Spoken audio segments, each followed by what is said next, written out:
Bonjour et bienvenue pour pas un vide-grenier live. Oula, mais qu'est-ce qui se passe, Astarion? C'est pas normal, c'est pas logique, c'est pas sérieux tout ça. Comment se fait-il qu'il n'y a pas un vide-grenier live aujourd'hui, sachant que nous sommes le dimanche et en plus il y a eu la reprise la semaine dernière? Laissez-moi vous expliquer, ne nous affolons pas, calmons-nous. C'est parce que la semaine dernière, puisque maintenant lorsque je tourne des vide-greniers live, je les sors les semaines suivantes en faisant tranquille le montage le samedi. Bah la semaine dernière, il pleuvait comme vache qui pisse. Vraiment pas un temps idéal pour visiter les vide-greniers. J'ai voulu rattraper le coup avec un vide-grenier tourné au moment où je tourne cette vidéo, c'est-à-dire un jour avant la sortie de cette vidéo, parce que vous regardez cette vidéo le dimanche alors qu'actuellement bah nous sommes le samedi. Ouais, on prend toujours de l'avance dans la vie. Et j'ai voulu rattraper le coup avec un vide-grenier, un petit vide-grenier visité ce matin même. C'était une décharge à ciel ouvert, il y avait rien d'intéressant. J'avais pu repérer un pauvre FIFA 16 sur PS4. J'ai filmé que très peu stand pour même pas 50 exposants. Je dis alors laisse tomber, j'ai pas envie de proposer de la chure de mouche. C'est pour cela que je vous propose un grand classique de ma chaîne YouTube, une nouvelle vidéo de collection de jeux vidéo. Et cela devrait vous plaire puisque je vais vous présenter pour la première fois ma collection PS5. Ne vous inquiétez pas, c'est pas grave si cette vidéo ne fait que 5000, 6000 vues. Ma chaîne ASMR a tellement repris le flambeau, je me tape du 50 000 vues en moyenne avec pour certaines vidéos des 16 000 likes que maintenant bah je peux vous proposer tout ce qui me passe par la tête sans me préoccuper des vues.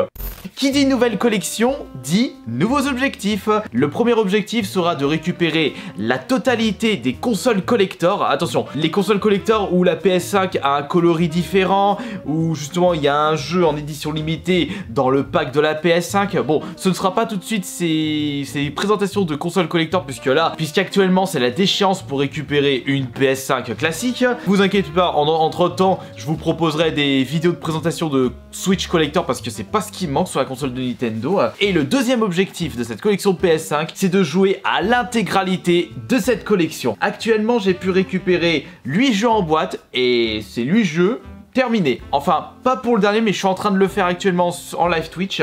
Et à chaque fois que je me procure un nouveau jeu, mon objectif est de terminer le jeu et au moins en live Twitch. Comme ça, vous pourrez voir mon ressenti personnel en direct live Twitch. En plus des 8 jeux que je vais vous présenter à travers cette vidéo, du jeu que je possède en boîte, j'ai pu en faire 2 en version dématérielle. Godfall et PlayStation Battle All-Star.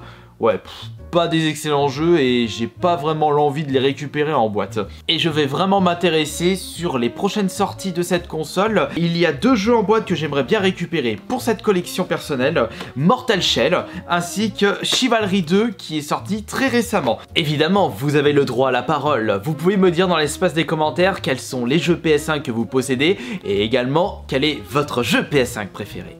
Dans quel ordre je vais vous présenter cette collection?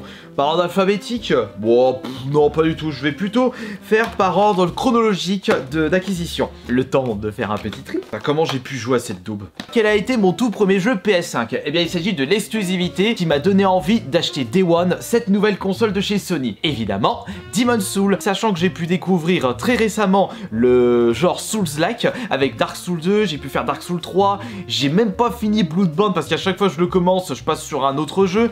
J'avais découvert les Souls, le style avec The Surge sur la Xbox One. J'ai pu faire également The Surge 2, c'est en fait un Souls-like en mode futuriste. Et j'en ai fait d'autres aussi, je crois, des Souls-like. Oui, il y en avait un, comment il s'appelle? C'est juste, bah c'est ceux qui ont fait The Surge. Lord of Fallen, mais c'était pas vraiment un super jeu de leur part. J'ai largement préféré The Surge. C'était tout à fait logique que j'allais récupérer Day One, Demon's Souls, qui est en fait un remake de la version PS3. J'avais jamais fait la version PS3 à l'époque et j'ai mieux fait de rattraper le retard puisque Demon's Souls est tout simplement un jeu exceptionnel. Certes exigeant et dur, mais lorsque vous battez des boss ou des passages assez complexes, vous ressentez cette récompense. Vous dites « Ah, j'ai réussi à battre ce boss, c'était trop bien, je suis fier de moi ». Et là, vous passez au boss suivant ou à la zone suivante. « Ah merde, c'est encore plus dur. Comment je vais faire ?» Eh bien on fait comme tout le monde, on s'entraîne, du die and retry, on meurt, on apprend de nos erreurs et lorsqu'on termine le Demon's Souls et même un Souls-like, là vous avez vraiment un énorme plaisir qui jaillit de votre corps, de votre esprit. Vous êtes en mode ah mais c'était tellement bien de jouer à un jeu compliqué, il faut que j'en trouve d'autres. C'est pour ça aussi qu'il y a beaucoup de joueurs qui recherchent absolument des jeux très difficiles, des Souls-like, des jeux très exigeants, des jeux qui ne prennent pas les joueurs par la main. C'est pour ça que ça a toujours autant de succès, et c'est pour ça que lorsque From Software propose une nouvelle série de Souls-like, les joueurs sont toujours comme des dingues et extrêmement curieux de savoir à quoi va ressembler ce jeu. Je suis totalement à fond dans cette vidéo de collection, et dire que la première fois que j'avais présenté une collection de jeux vidéo c'était avec la 360, et c'était, je me souviens plus, en 2010 ou en 2011, mais ça fait déjà plus de 10 ans. Et là actuellement, bah, c'est la collection PS5. Le jeu suivant, c'est Immortal Phoenix Rising. Je l'ai uniquement acheté parce qu'il s'agit d'un univers mythologie grecque. Je suis extrêmement fan de la mythologie grecque, même si je n'ai pas trop apprécié Assassin's Creed Odyssey, mais lorsqu'il y a des jeux qui ont un rapport avec cette mythologie, je suis extrêmement curieux et je prends souvent du plaisir. On va dire que c'est en fait un Zelda Breath of the Wild à la sauce Assassin's Creed Odyssey, parce que Immortal Phoenix Rising de chez Ubisoft a été fait par les mêmes développeurs que Assassin's Creed Odyssey. Mais après avoir fait ce dernier, bah, j'ai quand même une préférence pour Immortal Phoenix Rising, même si ce sont deux jeux différents, parce que celui-ci est moins réaliste, beaucoup plus cartoonesque, avec des éléments qui se rapprochent énormément de Zelda Breath of the Wild. Beaucoup de personnes vont dire ouais mais c'est une copie, ouais mais au moins vous pouvez le jouer sur la PS5 parce que Zelda c'est une exclusivité Nintendo. Je ne sais pas si vous allez apprécier ce Immortal Phoenix Rising si vous n'êtes pas fan de la mythologie grecque. Pour ma part, j'ai passé un excellent moment sur ce jeu, même si vers la fin ça tirait un petit peu sur la longueur, mais j'ai eu une bonne expérience.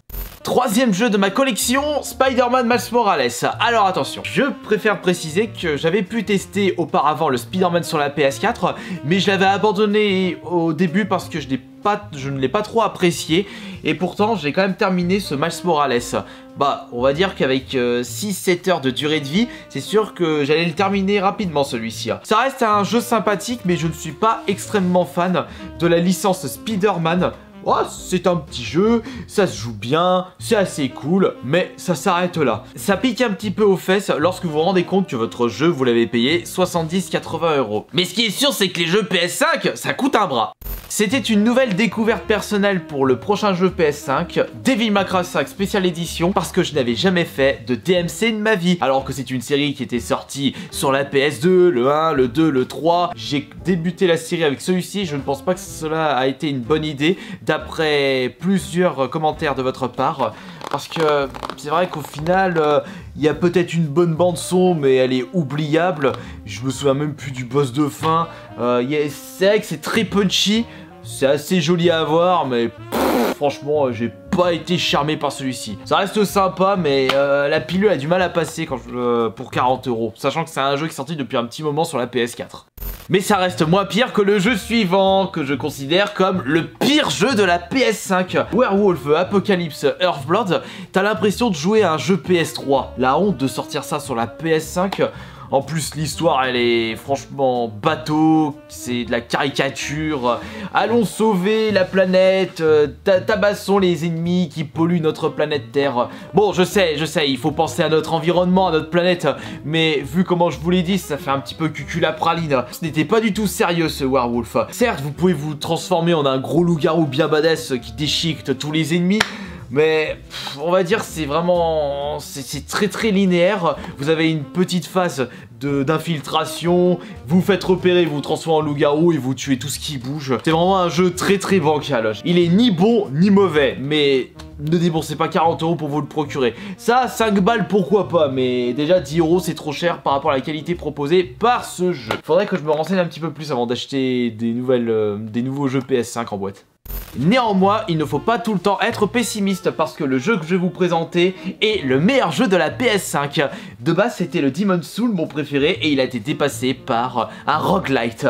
Une exclusivité PS5 qui est tout simplement exceptionnel. Returnal, oh là là là là, qu'est-ce qu'il était bon, qu'est-ce qu'il était dur, qu'est-ce qu'il était jouissif. Ça a enchaîné à mort, ce jeu est tout simplement incroyable. C'est comme si on avait mélangé Dead Space et Metroid Prime. Ce sont les deux jeux qui m'ont interpellé lorsque j'étais en train de découvrir Returnal. Qui dit roguelite dit die and retry. Lorsque vous mourrez dans votre partie, vous allez devoir recommencer du début. Enfin, vous avez quand même quelques petits, entre guillemets, checkpoint jusqu'au niveau 4. Mais comme tout roguelike qui se respecte, lorsque vous mourrez, vous perdez toutes vos améliorations, vos armes, et vous recommencez du début. Je sais, vous allez tout de suite vous dire « Oh, mais attends, mais si c'est trop dur, il n'y a pas de plaisir. » Eh, n'oubliez pas ce que je vous ai dit, c'est justement la difficulté qui va vous procurer ce plaisir gaming. Au début, vous dites « Mais putain, je vais jamais réussir ce premier niveau », et vous vous retrouvez au 5e niveau. De par mon expérience personnelle, je l'ai trouvé moins dur que Demon's Souls. Les boss, je leur ai tous roulé dessus. J'ai eu un petit peu de mal au début parce qu'il fallait que je comprenne